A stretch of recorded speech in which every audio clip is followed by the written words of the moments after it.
AP విజయ brand తో మేఘనా సంస్థ తయారు చేస్తున్న నెయ్యిలో కల్తీ జరిగింది.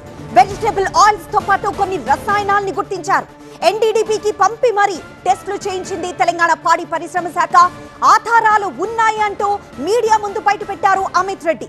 నాణ్యత వదిలేసి లాభాల కోసం వెంపర్లాడడం వల్లనే ఈ కల్తీ జరుగుతోందంటున్నారు. మేఘనా సంస్థ వల్ల 2 రాష్ట్రాల్లో విజయ నెయ్యికి చెడ్డ పేరు వస్తోందన్నారు అమిత్. ఏపీ అని లేకపోవడం వల్ల తెలంగాణ బ్రాండ్ కి కూడా సమస్య వస్తోందంటున్నారు అమిత్. ఇంతకీ ఏపీ విజయ బ్రాండ్ తో మార్కెట్ లో ఉన్న నెయ్యిలో ఎలాంటి కల్తీ ఉంది? స్వచ్ఛమైన నెయ్యి అందించాల్సిన మేఘనా సంస్థ ఏమేం కలుపుతోంది? అది చెప్తున్నారు అమిత్ రెడ్డి. విందాం. ప్రైవేటు వాళ్లకు ఈ ఫ్రాంచైజీ హక్కులు కల్పిస్తే వాళ్ళు కల్తీ నెయ్యిని బయట ప్రజలకు అమ్మేదానికి ప్రయత్నం చేస్తూ ఉన్నారనే దానికి సాక్ష్యం మేము వాళ్ళ శాంపుల్ని ఎన్డీడీబీకి పంపించడం జరిగింది.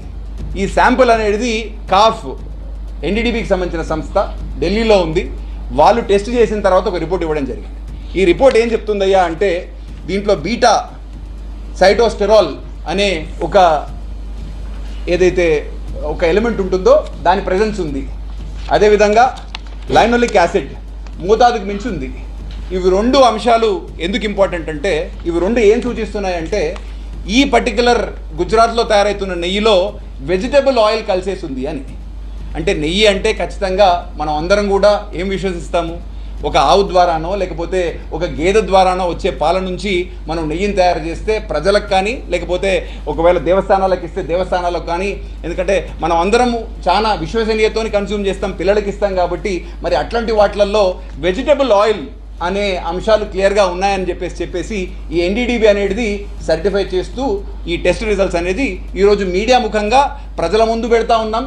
అదేవిధంగా ఏపీ ప్రభుత్వం ముందు కూడా పెడతా ఉన్నాం.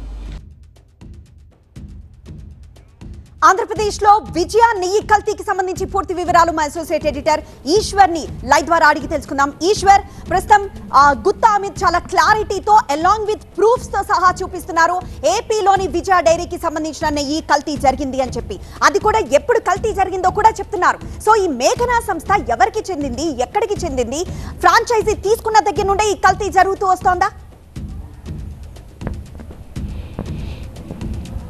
ఖచ్చితంగా ఫ్రాంచైజీ ఇచ్చినప్పటి నుంచే, ఎందుకంటే ఎవరైతే చెప్తున్న మేఘనా అనే దానికి పాల సేకరణకు సంబంధించి కానీ లేకపోతే ప్రాసెసింగ్కి సంబంధించిన ఎలాంటి యూనిట్లు లేవన్నది ప్రాథమికంగా వస్తున్న అంశం. దానికి సంబంధించి మనం ఇప్పుడైతే ఆంధ్రప్రదేశ్ రాష్ట్రాన్ని గత ఏడాదిగా కుదిపేస్తున్న తిరుపతి లడ్డూకి వాడుతున్న నెయ్యిని కల్తీకి సంబంధించి బోలే బాబా అనే ఇది కూడా దానికి సేమ్ వాళ్ళకి పాల సేకరణకు సంబంధించిన మెకానిజం లేదు, అలాగే ప్రాసెసింగ్ యూనిట్ లేదు. కేవలం వాళ్ళు ఇతర కొన్ని సంస్థల నుంచి తీసుకొని కో-ప్యాకింగ్ ద్వారా ఆ బ్రాండ్తో అమ్ముతున్న నేపథ్యాన్ని గత 1 ఏడాదిగా ఆంధ్రప్రదేశ్ రాష్ట్ర రాజకీయాలను కుదిపేస్తోంది. ఇటీవల మనం చూసాం రాజమండ్రిలో కల్తీ పాలు ఇట్లానే దాని ద్వారా కొంతమంది చనిపోయిన నేపథ్యం. సో ఇంత కల్తీ జరుగుతున్న నేపథ్యంలో ఇప్పుడు వెలుగు చూసిన ఘటన నిజంగా చాలా ఆందోళన కలిగించే అంశం.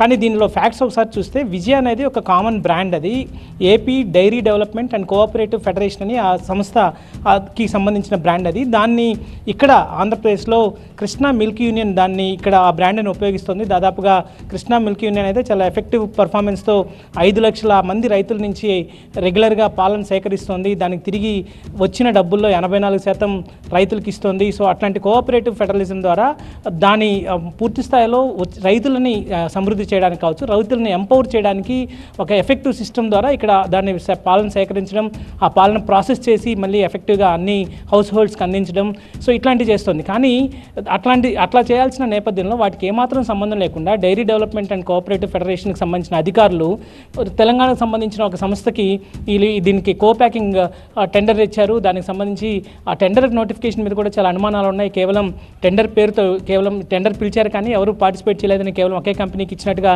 తెలుస్తుంది. వాళ్ళు గుజరాత్ నుంచి వేరే కంపెనీ నుంచి ఈ మెటీరియల్ తీసుకొని విజయ డైరీ పేరుతో విజయ ప్యాకింగ్తో వాళ్ళు ఇష్టం వచ్చినట్టు అమ్మేస్తున్నారు. దానివల్ల చాలా ఆరోగ్యం దెబ్బతింటుంది. తెలంగాణకు సంబంధించిన డైరీ చైర్మన్ చెప్పినట్టుగా పూర్తి స్థాయిలో అది కల్తీకి గురైంది. దానివల్ల ఆరోగ్యాలు దెబ్బతింటున్నాయి. దానివల్ల ప్రభుత్వం ఉన్నప్పుడే ఫ్రాంచైజీ ఇవ్వడం జరిగిందని ఆ కాలం నుండే ఇటు కృష్ణా మిల్క్ అనుకుంటూ దానిపైన దాని పేరు అంటే ఇక్కడెక్కడ ఏపీకి సంబంధించిన పాల సేకరణ జరగలేదు.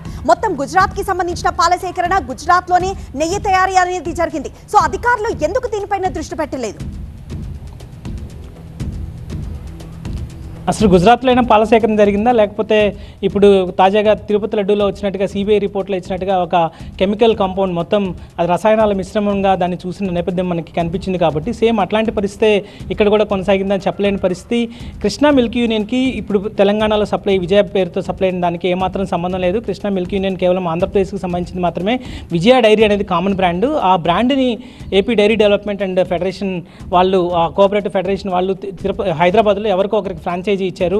వాళ్ళు ఇష్టారీతిని అమ్ముకుంటున్నారు. సో దీంట్లో అధికారుల భాగస్వామ్యం ఉంది. ఖచ్చితంగా అధికారులు ఈ నేరంలో భాగస్వాములు అయ్యేదానికి ఎక్కువ ఛాన్స్ ఉంటుంది. ఎందుకంటే అధికారులే పూర్తి స్థాయిలో వాటిపైన నియంత్రణ ఎట్టి పరిస్థితుల్లో అది ఎక్కడ పాల సేకరణ ఎక్కడ జరుగుతుంది, అసలు నిజంగా నెయ్యే చేసిన లెటర్స్ కూడా ఇప్పుడు అమిత్ చూపించారు. అంటే ఇన్నిసార్లు కంప్లైంట్ చేసినా అప్పటి ప్రభుత్వం ఎందుకు దీనిపై దృష్టి పెట్టలేదు?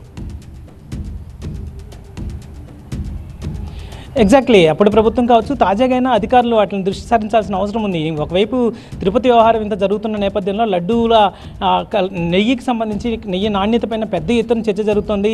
ఎన్డీడీబీకి సంబంధించిన రిపోర్ట్స్ కావచ్చు, లేకపోతే సిఎఫ్టీఆర్ఐ లాంటి సంస్థలు పెద్ద ఎత్తున ఇట్లాంటి రెగ్యులర్గా ఈ ప్రాక్టీసెస్ కేవలం ఆంధ్రప్రదేశ్లోనే మాత్రమే కాదు, దేశవ్యాప్తంగా జరుగుతున్న నెయ్యి సప్లైలో ఇట్లాంటివి చాలా ఉంటున్నాయని చెప్పి పెద్ద ఎత్తున ఆందోళన వ్యక్తమవుతుంది. ఇట్లాంటి కనీసం ఈ పరిస్థితుల్లో అధికారులు దృష్టి సారించాలి. కానీ అధికారులకి అనేకసార్లు కంప్లైంట్స్ వచ్చినప్పటికీ కూడా అధికారులు స్పందించడం లేదంటే ఇందులో ఖచ్చితంగా అధికారులను కూడా అభిశంసించాల్సిన అవసరం ఉంటుంది. సో దీనికి సంబంధించి మరొకసారి ఈ ప్రస్తుతం డైరీ డెవలప్మెంట్ అధికారులను కలిసే ప్రయత్నం చేశాం, కానీ ఈరోజు వాళ్ళు అందుబాటులోకి రాలేదు. వాళ్ళ వివరణ కూడా తీసుకునే ప్రయత్నం చేస్తాం.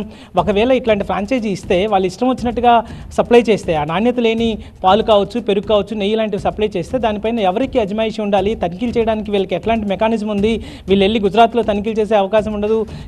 కనీసం ఆ మేఘనా డైరీకి ఆంధ్రప్రదేశ్ అధికారులు ఒకసారన్నా వెళ్ళారా లేదా, అట్లాంటి పరిస్థితి ఒకసారి కూడా వెళ్ళినట్టుగా ఏమి రుజువులు కనిపించడం లేదు. సో కేవలం ఫ్రాంచైజీ ఇచ్చేసి వాళ్ళ ఇష్టారాజ్యాన వాళ్ళని కల్తీ నెయ్యి కావచ్చు, లేకపోతే వాళ్ళు ఇష్టం వచ్చినట్టుగా ఏదంటే ఆ మెటీరియల్ నమ్ముకుంటుంటే చూస్తూ ఊరుకోవడం అది ఎంతవరకు సబబు అన్నది అర్థం కాని పరిస్థితి. ఎందుకంటే ఇది కేవలం ప్రజల ప్రాణాలకు సంబంధించిన అంశం, ప్రజల ఆరోగ్యాలతో సంబంధించిన అంశం. ఇట్లాంటి వ్యవహారాల్లో అధికారులు వ్యవహరిస్తున్న తీరు కావచ్చు, లేకపోతే ప్రభుత్వాలు వ్యవహరిస్తున్న తీరుని ఖచ్చితంగా తప్పట్టాల్సిన అవసరం ఉంది. వీటిపైన పెద్ద ఎత్తున ప్రభుత్వాలు ఫోకస్ చేయాల్సిన అవసరం ఉంది. ఖచ్చితంగా ఆంధ్రప్రదేశ్ రాష్ట్ర ప్రభుత్వం దీని మీద ఫోకస్ చేసే అవకాశం కనిపిస్తుంది. దాంట్లో ఎందుకంటే ఒకవైపు రాష్ట్రంలో ఇంత పెద్ద ఎత్తున ఆందోళన జరుగుతున్న నేపథ్యంలో కల్తీ నెయ్యికి సంబంధించి ఖచ్చితంగా ఆంధ్రప్రదేశ్ ప్రభుత్వం నుంచి వచ్చిన లైసెన్స్ ద్వారా అట్లాంటి నెయ్యి సరఫరా అవుతుంది. కాబట్టి ఖచ్చితంగా దాని మీద ఆంధ్రప్రదేశ్ రాష్ట్ర ప్రభుత్వం ఫోకస్ చేస్తుంది. దాంట్లో నిజాలని బయటకు తీసే ప్రయత్నం చేస్తుంది. త్వరలోనే వాటికి సంబంధించి ఆధారాలతో సహా అన్ని వివరాలను అందించే ప్రయత్నం చేస్తాం. ఎస్ ఈశ్వర్, సో అది ఏపీలో ప్రభుత్వం నిర్వహిస్తున్న విజయ డైరీ నెయ్యిలో కల్తీ. అంటే ఫ్రాంచైజీ ఇచ్చేసి చేతులు దులిపేసుకున్నారు తప్పితే అసలు ఆ డైరీ మిల్క్ లో కానీ లేకపోతే నెయ్యిలో కానీ ఎలాంటి నాణ్యత ఉందా లేదా ఈ విషయం పైన మాత్రం ఏ ప్రభుత్వం కూడా ఆరా తీయలేదు.